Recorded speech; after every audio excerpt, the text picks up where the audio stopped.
Donc, ici, je vous présente en fait une distribution de données in situ qui sont utilisées en fait soit pour la simulation de la physique, pour la simulation de la biochimie.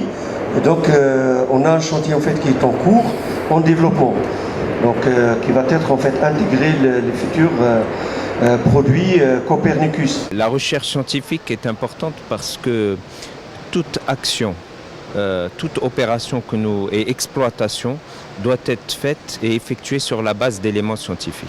Aujourd'hui, pour pêcher une quantité de poissons, sachant que c'est des ressources renouvelables, il est nécessaire de savoir combien on doit pêcher, où on doit pêcher, comment on doit pêcher. Et l'INRH intervient à ce niveau-là.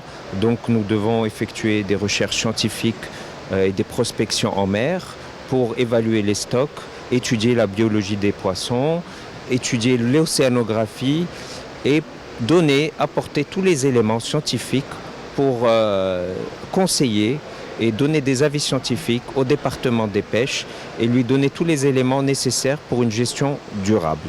Alors notre travail ne s'arrête pas que là, c'est un travail qui s'intègre tout le long de la filière halieutique en partant de l'écosystème jusqu'au consommateur.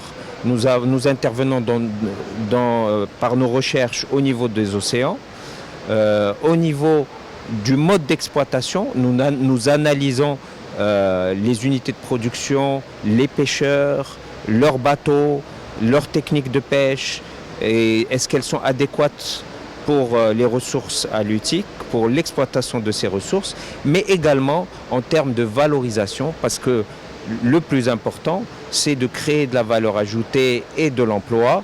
Et nous essayons d'accompagner également les industriels dans la valorisation et la commercialisation de leurs produits. Et là, nous devons intervenir par des recherches. La difficulté par rapport à l'agriculture, par exemple, une plante ou un arbre, vous avez accès, vous le regardez, vous l'observez, vous pouvez le toucher, le manipuler sans l'impacter. Alors que le poisson, il est dans l'eau et il vous faut des moyens pour l'étudier. Il faut des moyens qui nécessitent beaucoup d'argent et de haute technologie.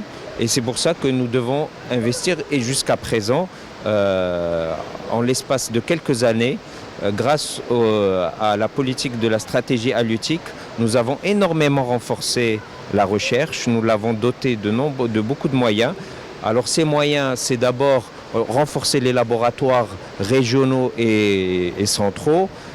Donc l'objectif, c'est vraiment d'avoir des laboratoires sur le terrain et renforcer la capacité de recherche de proximité, que nos chercheurs puissent accéder au terrain, à l'observation sur place, mais également de renforcer nos moyens d'intervention en mer. Il nous faut des bateaux puissants et qui aient tous les outils nécessaires pour prospecter et étudier l'océanographie, la circulation des masses d'eau et ainsi de suite.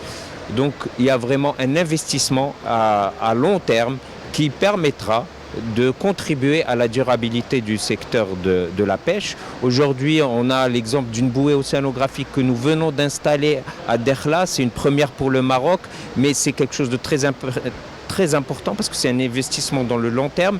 Ça va nous aider à travailler sur les problématiques du changement climatique. Donc vraiment, ces dernières années, on peut témoigner de l'importance qui a été accordée à la recherche. C'est une très bonne question, parce que c'est très important. La durabilité ne peut pas se faire sans l'utilisateur, le professionnel, le pêcheur.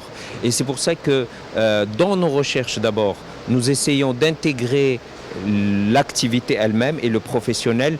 Nous embarquons à bord des bateaux de pêche, des bateaux de commerce, enfin des bateaux de perche, mais également nous observons en continu, nous échantillonnons les débarquements qu'ils effectuent, mais en plus, pour tous les aspects d'investissement et les projets d'investissement que les professionnels souhaitent effectuer, nous essayons de participer. Et c'est pour ça que nous avons de nombreux projets et conventions de partenariat entre l'INRH et le secteur privé pour les accompagner à travers des projets pilotes dans le début du processus pour garantir que leur investissement est durable.